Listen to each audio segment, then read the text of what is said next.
주님께서 저에게 이렇게 화를 내신다 하더라도 저는 저들이 용서받는 모습을 보고 싶지 않습니다. 그러니 저는 당신의 말씀으로부터 도망치겠습니다. 저 밖에 있는 선원들이 아무 죄 없는 사람들인 것을 아시지 않습니까? 저들은 니느웨 사람들보다 훨씬 선한 자들입니다. 니느웨 사람들이 구원받는 모습은 보지 않겠습니다.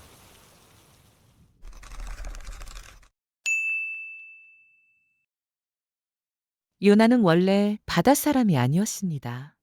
그는 한 나라의 영웅도 아니고 칼을 든 전사도 아니었습니다. 그는 말씀을 전하라는 부르심을 받는 사람, 선지자였습니다. 그리고 어느 날 평범한 하루처럼 시작된 그 순간에 하나님의 말씀이 그에게 임합니다. 요나야, 니느웨로 가거라. 니느웨는 그냥 멀리 있는 도시가 아니었습니다. 그곳은 아수르의 큰 성, 힘으로 주변 나라들을 찍어 누르던 제국의 심장이었습니다. 이스라엘 사람들이 듣기만 해도 몸이 먼저 굳는 이름, 잔혹하고 오만하고 가난 나라의 수도. 그런데 하나님은 그 도시를 향해 말씀하십니다. 그들의 악함이 내 앞에 이르렀다. 하나님은 그 도시를 외면하지 않으십니다. 심판을 위해서든 돌이키게 하기 위해서든 하나님은 그들을 향해 말씀을 보내십니다. 요나가 니느웨에 가기 싫었던 이유는 단순히 무섭기 때문만은 아니었습니다. 물론 위험했습니다. 적의 심장부에 가서 경고를 외친다는 건 목숨을 내놓는 일입니다. 하지만 더 깊은 이유가 있었습니다. 요나는 알고 있었습니다. 하나님이 어떤 분인지. 하나님은 분노만 하시는 분이 아니라 돌이키면 용서하실 수도 있는 분이라는 걸요. 요나의 마음속에는 이런 생각이 있었을 겁니다. 내가 가서 경고하면 저들이 혹시 돌이키지 않을까? 그럼 하나님이 그들을 살려두실지도 모른다. 요나는 그런 악한 나라가 용서받는 것을 견딜 수 없었습니다. 정의가 무너지는 느낌, 피해자가 무시당하는 느낌. 그래서 그는 하나님께 순종하기보다 하나님의 자비가 그들에게까지 닿는 것 자체를 막고 싶었습니다. 그날 요나는 도망치기로 마음먹었습니다. 니느웨로 가는 길이 아니라 니느웨에서 가장 멀어지는 길로, 하나님을 떠나겠다는 말이 아니라 하나님의 뜻에서 벗어나겠다는 선택. 요나는 발걸음을 돌립니다. 그리고 그가 향한 곳은 바다였습니다. 니느웨는 육지 깊숙한 곳에 있지만 이 바다는 정반대 방향으로 그를 데려갈 수 있습니다. 요나는 사람들 사이를 조용히 지나갑니다. 누구도 그의 사정을 모릅니다. 누구도 그가 무엇을 피하고 있는지 알지 못합니다. 그의 눈앞에는 끝없이 펼쳐진 바다. 그리고 그 바다는 마치 말하는 듯 합니다. 멀리 갈 수 있다. 마침 다시스로 가는 배가 준비되어 있었습니다. 다시스는 그에게 가장 먼 곳, 하나님의 부르심과 가장 반대 방향에 있는 도시였습니다. 요나는 값을 치릅니다. 은화가 손에서 손으로 넘어가는 짧은 순간, 그는 사실 더 큰 대가를 치르고 있는지도 모릅니다. 배에 오르는 일은 어렵지 않았습니다. 말릴 사람도 없고 질문하는 사람도 없습니다.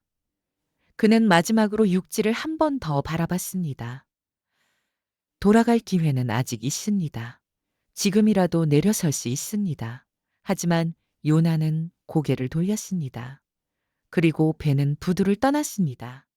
처음엔 모든 것이 평온해 보였습니다. 바다는 잔잔하고 돛은 바람을 부드럽게 받습니다. 선원들은 익숙한 손놀림으로 항해를 준비합니다. 누군가는 노래를 흥얼거리고 누군가는 통을 정리합니다. 그리고 갑판 아래 요나는 몸을 기대고 눈을 감았습니다. 이제 끝났다고 생각했을지도 모릅니다.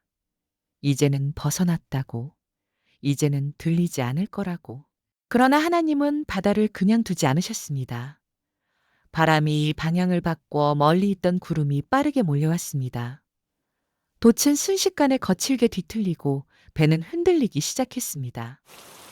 이 폭풍은 우연이 아닙니다. 자연의 장난도 아닙니다. 선원들은 밧줄을 붙잡고 물을 퍼내고 화물을 던집니다. 그리고 그 와중에도 갑판 아래 한 남자는 여전히 깊이 잠들어 있었습니다. 파도는 점점 높아졌고 배는 산산이 부서질 듯 흔들렸습니다. 선원들은 각자의 신을 불렀습니다. 이름을 외치고 하늘을 향해 손을 들고 누군가는 무릎을 꿇었습니다. 그들은 살아남기 위해 할 수 있는 모든 일을 했습니다.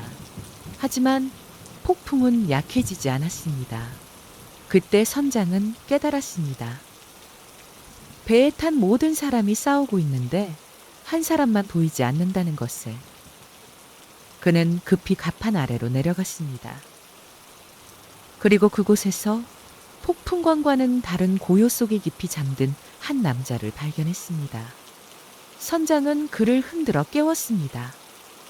어찌하여 자고 있느냐? 일어나 네 하나님께 부르짖으라. 혹시 그분이 우리를 생각하실지 모른다. 그 말은 책망이라기보다 마지막 희망을 붙잡는 외침에 가까웠습니다. 요나는 말없이 선장을 따라 위로 올라왔습니다. 그리고 누군가 말했습니다. 이 재앙이 누구 때문인지 제비를 뽑자. 그들은 작은 조각을 꺼냈습니다. 젖은 손 위로 떨어진 제비는 잠시 굴러가다 멈췄습니다. 그 결과는 요나를 가리켰습니다. 선원들의 눈빛이 한 사람에게 모였습니다. 이제 폭풍의 이유는 바다밖이 아니라 그들 가운데 서 있던 이 남자에게로 향했습니다. 요나는 도망칠 수 없다는 것을 알았습니다. 바다는 이미 그를 붙잡고 있었습니다. 그들은 물었습니다. 당신은 누구입니까? 무엇을 했기에 이런 일이 일어난 것입니까? 요나는 숨을 고르고 말했습니다. 나는 히브리 사람입니다. 바다와 육지를 지으신 하늘의 하나님을 경외하는 자입니다. 그리고 덧붙였습니다. 자신이 그 하나님을 피해 도망치고 있다고. 그 말을 듣는 순간 선원들의 얼굴이 더 창백해졌습니다. 이 폭풍은 신의 분노였고 그 분노는 바로 이 사람을 향하고 있었습니다. 바다는 점점 더 거칠어졌습니다. 이대로라면 배는 부서지고 모두가 함께 가라앉을지도 모르는 상황이었습니다. 그때 요나가 말했습니다. 나를 들어 바다에 던지십시오. 그러면 바다가 잔잔해질 것입니다. 이 큰 폭풍이 나 때문인 줄을 내가 알고 있습니다. 그의 말은 비명도 아니었고 도망도 아니었습니다. 그는 마침내 자신이 피하던 책임을 직면하고 있었습니다. 그러나 선원들은 곧바로 그를 던지지 않았습니다. 그들은 노를 저어 육지로 돌아가 보려 했습니다. 어떻게든 이 남자를 죽이지 않고 살아날 길을 찾고 싶었습니다. 하지만 바다는 더 거세졌습니다. 노는 물을 가르지 못했고 배는 제자리에서 비틀렸습니다. 그들은 마침내 결심했습니다. 요나를 붙잡고 난간으로 다가갔습니다. 바다는 검게 뒤틀리며 입을 벌린 짐승처럼 기다리고 있었습니다. 요나는 마지막으로 바다를 바라봤습니다. 이번에는 도망치지 않았습니다. 그리고 그들은 그를 들어올렸습니다. 그리고 바다는 그를 삼켰습니다. 그리고 그 순간 바람이 멈췄습니다. 바다는 아무 일도 없었다는 듯 고요해졌습니다. 그러나 한 사람은 이미 깊은 바다 아래로 가라앉고 있었습니다. 차가운 물이 요나의 몸을 감쌌습니다. 빛은 위쪽에서 멀어져 갔고 숨은 점점 가빠졌습니다. 요나는 더 이상 도망칠 곳이 없었습니다. 육지도 배도 길도 사라졌습니다. 이제 남은 것은 깊은 물과 요나가 피하려 했던 하나님뿐이었습니다. 그때 깊은 물속 어둠 가운데 거대한 그림자가 움직였습니다. 그것은 우연이 아니었습니다. 도망친 선지자를 심판하기 위한 것도 아니었습니다. 하나님께서 예비하신 큰 물고기였습니다. 요나는 큰 물고기에게 삼켜졌습니다. 그리고 바다는 다시 고요해졌습니다. 깊은 어둠 속에서 요나는 눈을 떴습니다. 숨은 거칠었고 몸은 물에 젖어 차가웠지만 그는 살아 있었습니다. 심판을 기대했던 자리에 하나님은 생명을 남겨두셨습니다. 요나는 이제 도망칠 수 없었습니다. 배도 없고 길도 없고 바다도 보이지 않았습니다. 오직 어둠과 고요뿐이었습니다. 그 고요는 두려움이었지만 동시에 처음으로 마주하는 침묵이었습니다. 그는 그동안 하나님을 피해 달렸습니다. 이제는 더 이상 달릴 곳이 없었습니다. 그리고 그때 요나는 기도하기 시작했습니다. 내가 환난 중에 여호와께 부르짖었더니 주께서 내게 응답하셨나이다. 구원은 여호와께 속하였나이다. 그 기도는 도망자의 변명이 아니었습니다. 깊은 곳에서 나온 고백이었습니다. 요나는 바다에서 죽지 않았습니다. 그는 물고기 뱃속에서 비로소 살아나고 있었습니다.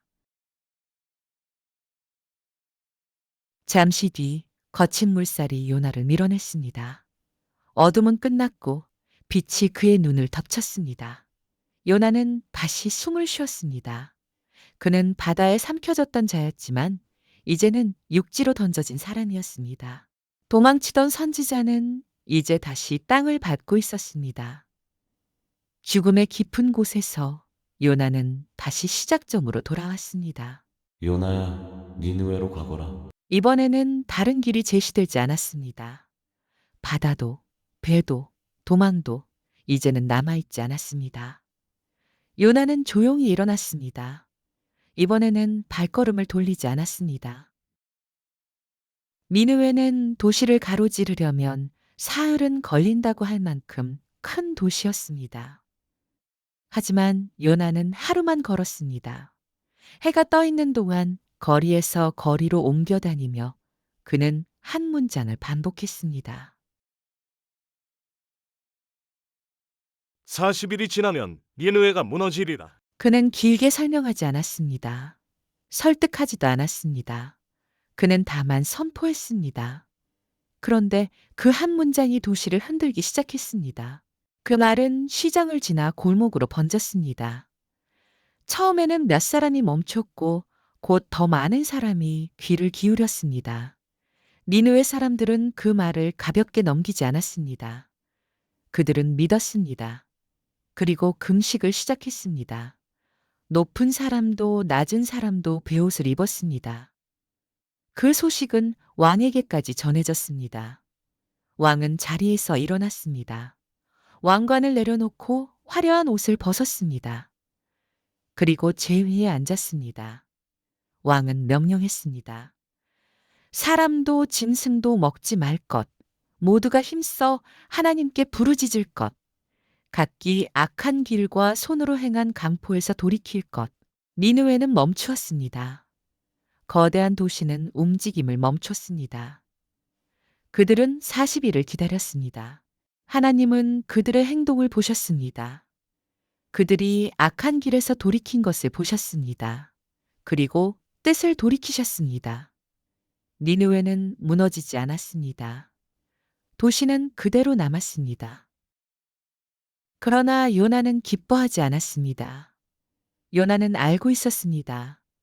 하나님은 은혜로우시고 노하기를 더디하시며 인애가 크시다는 것을. 그래서 그는 처음부터 니느웨에 가고 싶지 않았습니다. 그는 하나님께 말했습니다. 여호와여, 내가 고국에 있을 때 이렇게 말씀드리지 않았습니까? 그러므로 내가 다시스로 도망하였나이다. 요나는 분노했습니다. 니느웨가 살아남은 것이 그에게는 받아들여지지 않았습니다. 하나님은 요나에게 가르침을 주기 위해 사막에서 식물을 예비하셨습니다. 그러나 다음 날 그 식물은 말라버렸습니다. 그리고 뜨거운 바람이 불었습니다. 요나는 다시 성을 냈습니다. 식물 때문에. 요나야, 너는 그 식물을 심은 적도 없고, 키운 적도 없고, 하루 만에 자랐다가 하루 만에 사라진 그 식물 하나가 아깝다고 화를 냈다. 그런데 이 도시는 다르다. 이 안에는 수많은 사람이 살고 있다. 옳고 그른 것도 제대로 구분하지 못하는 사람들이다. 그들을 내가 아끼지 않아야 하겠느냐? 요나는 아무 말도 하지 않았습니다. 도시는 무너지지 않았고 사람들은 살아남았습니다. 요나는 그 자리에 그대로 서 있었습니다. 무너진 것은 도시가 아니라 그의 생각이었는지도 모릅니다.